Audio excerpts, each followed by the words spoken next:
Welcome back to Steady Voice ASMR. Tonight, we are exploring the vast water columns of our world. Sit back, relax, and let your mind float into the open sea.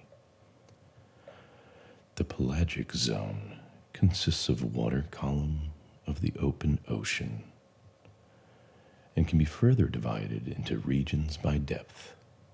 The word pelagic is derived from the ancient Greek pelagos, meaning open sea. The pelagic zone can be thought of as an imaginary cylinder or a water column between the surface of the sea and the bottom. Conditions in this water column change deeply with depth. Pressure increases while temperature and light decrease. Salinity, oxygen, and micronutrients like iron, magnesium, and calcium all shift as we go down. In a manner analogous to stratification in the Earth's atmosphere, the water column can be divided vertically into up to 5 different layers, depending entirely on the depth of the water. Marine life is affected by bathymetry, the underwater topography, such as the seafloor, shoreline, or a submarine seamount.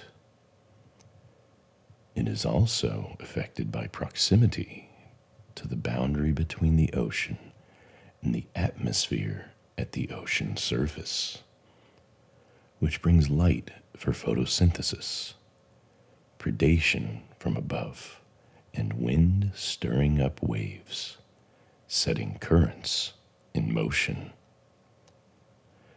The pelagic zone refers to the open, free waters away from the shore, where marine life can swim freely in any direction, unhindered by topographical constraints. The oceanic zone is the deep ocean beyond the continental shelf. This contrasts with an inshore waters near the coast, such as in estuaries or on the continental shelf. This contrasts with the inshore waters near the coast, such as in estuaries or on the continental shelf. Waters in the oceanic zone plunge to the depths of the Abyssopelagic and further to the Hadopelagic. Coastal waters are generally the relatively shallow Epipelagic. Altogether, the pelagic zone occupies 1.33 billion cubic kilometers, with a mean depth of 3.68 kilometers and a maximum depth of 11 kilometers. Pelagic life decreases as depth increases. This zone also contrasts with the benthic and demersal zones at the bottom of the sea. The benthic zone is the ecological region at the very bottom, including the sediment surface and some subsurface layers. Marine organisms such as clams and crabs living in this zone are called benthos. Just above the benthic zone is the demersal zone. Demersal fish can be divided into benthic fish, which are denser than water and rest on the bottom, and benthopelagic fish, which swim just above the bottom. Demersal fish are also known as bottom feeders and ground fish. Let us look vertically into the 5 regions from the top down. From the surface down to around 200 meters or 660 feet. This is the illuminated zone at the surface of the sea, and the only zone with sufficient light for photosynthesis.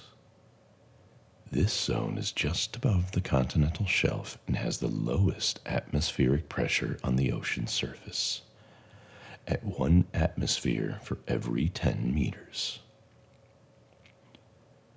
Nearly all primary production in the ocean occurs here, and about 90% of marine life is concentrated in this zone, including plankton, floating seaweed, jellyfish, tuna, whales, sharks, dolphins, and many more diverse species. From 200 meters down to around 1,000 meters, or 3,300 feet, the thermocline serves as the boundary from the warmer top zone to the much colder Mesopelagic zone, which is also located right under the continental shelf. This zone contains a very trace amount of sunlight and has a pressure of about 20 to 100 atmospheres. A variety of creatures live in this zone,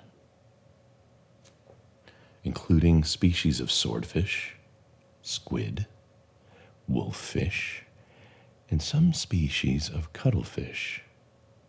Many organisms living here have evolved adaptations such as bioluminescence due to the lack of sunlight.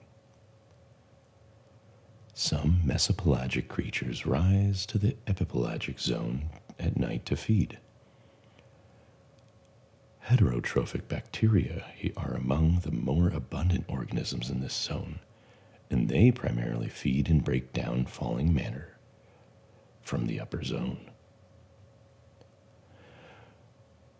From 1,000 meters down to around 4,000 meters or 13,000 feet comes the Bathypelagic zone.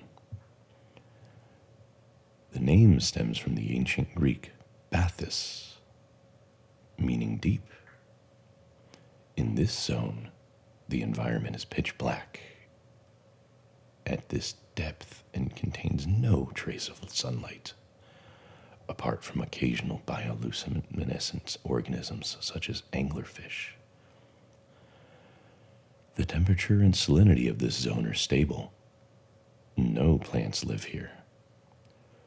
Most creatures survive on detritus known as marine snow falling from the zones above, or, like the marine hatchetfish, by preying on other inhabitants of this zone. The Abyssopelagic zone, the Abyssal zone. From around 4,000 meters down to above the ocean floor, or 13,000 feet down to the plains. The name is derived from the ancient Greek abyssos, meaning bottomless. The ocean floor is next to the zone, and it forms volcanoes, mountains, and vents from the movement of the tectonic plates.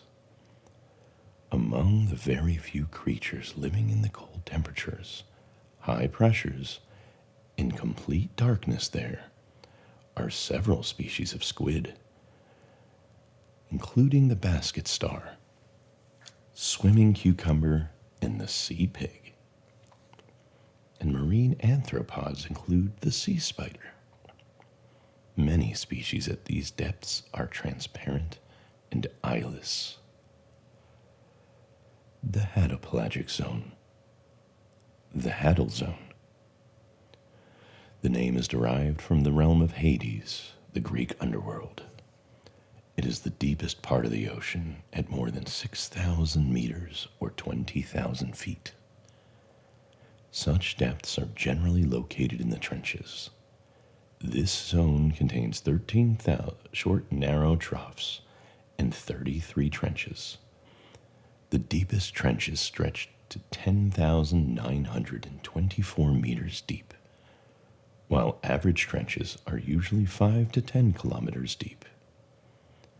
This zone can have an atmospheric pressure of 1,100 atmospheres.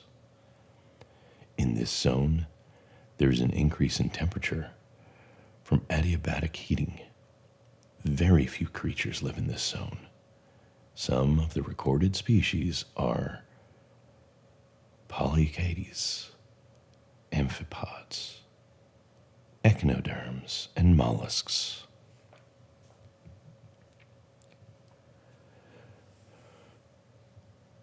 The pelagic ecosystem is based entirely on phytoplankton. Phytoplankton manufacture their own food using a process of photosynthesis. Because they need sunlight, they inhabit the upper sunlit epipelagic zone, which includes the coastal or neritic zone. Biodiversity diminishes markedly in the deeper zones below the epipelagic zone as dissolved oxygen diminishes, water pressure increases, temperature becomes colder, food sources become scarce, and light diminishes and finally disappears. Let us look at the pelagic invertebrates. Some examples include krill, copepods, jellyfish, decapod larvae, hyperid amphipods, rotifers, and cladocerans. There's a rule known as Thorson's rule. It states that benthic marine invertebrates at low latitudes tend to produce large number of eggs, developing into widely dispersing pelagic larvae. Whereas at high latitudes, such organisms tend to produce fewer and larger yolk-feeding eggs and larger offspring. And the pelagic fish. Pelagic fish live in the water of column, coastal, ocean, and lake waters, but not on or near the bottom of the sea or the lake. They can be contrasted with demersal fish, which do live on or near the bottom, and coral reef fish. Pelagic fish are often migratory forage fish, which feed on plankton, and the larger predatory fish that follow and feed on the forage fish. Migratory fish come up to the more dense prey areas of the pelagic zones to feed, and then descend at night to avoid predators. Examples of migratory forage fish are herring, anchovies, capelin, and menhaden. Examples of larger pelagic fish which prey on the forage fish are billfish, tuna, and oceanic sharks. There are even pelagic reptiles. Hydrophis platurus, the yellow-bellied sea snake, is the only one of 65 species of marine snakes to spend its entire life in the pelagic zone. It bears live young at sea and is helpless on land.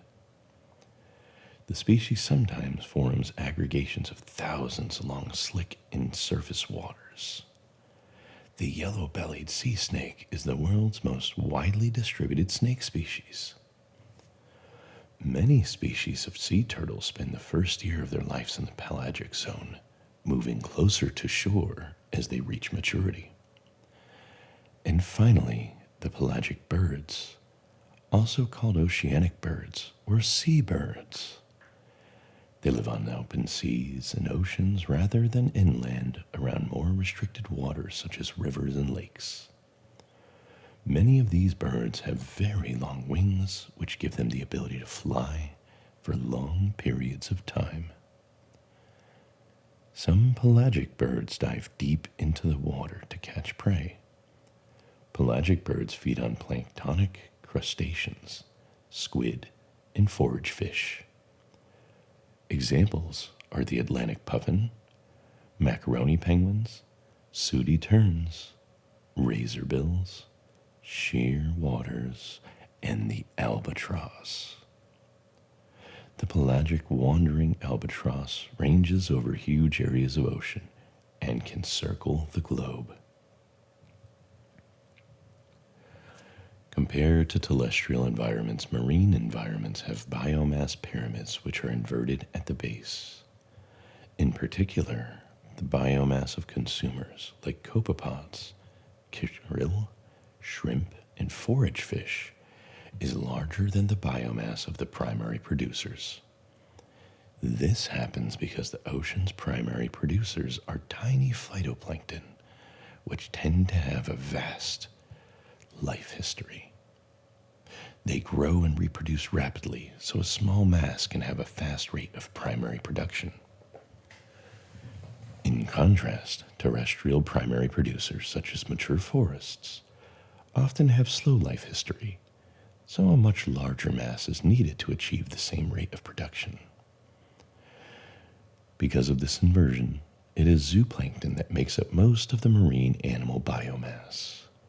As primary consumers, they are the crucial link between the primary producers and the rest of the marine food web. If phytoplankton dies before it is eaten, it descends from the euphotic zone down through the pelagic water column as part of the marine snow and settles into the depths of the sea. In this way, phytoplankton sequester about 2 billion tons of carbon dioxide in the ocean each year, causing the ocean to become a sink of carbon dioxide, holding about 90% of all sequestered carbon. In the year 2010, researchers found that the whales carrying nutrients from the depths of the ocean back up to the pelagic water column, a process they called the whale pump. Whales feed at deeper levels in the ocean where krill is found, but return regularly to the surface to breathe. There, whales defecate a liquid rich in nitrogen and iron. Instead of sinking, the liquid stays at the surface where phytoplankton consume it. In the Gulf of Maine, the whale pump provides more nitrogen than the rivers. Exploring and learning more about the ocean is a main factor in ocean resource management. Ocean exploration also observes patterns in the ocean's weather and climate. With this data, researchers are better able to understand and see natural phenomena such as earthquakes and tsunamis and react accordingly. Scientists use trawling, where a mesh net is dragged at different depths to collect organisms. They use active acoustics, analyzing fish detected by sound pulses emitted from the surface. They use remotely operated vehicles, ROVs, unoccupied machines equipped with lights, cameras, and sensors, allowing for detailed and live observations in the deep pelagic world, floating silently in the deep, quiet water. Sleep well, and good night.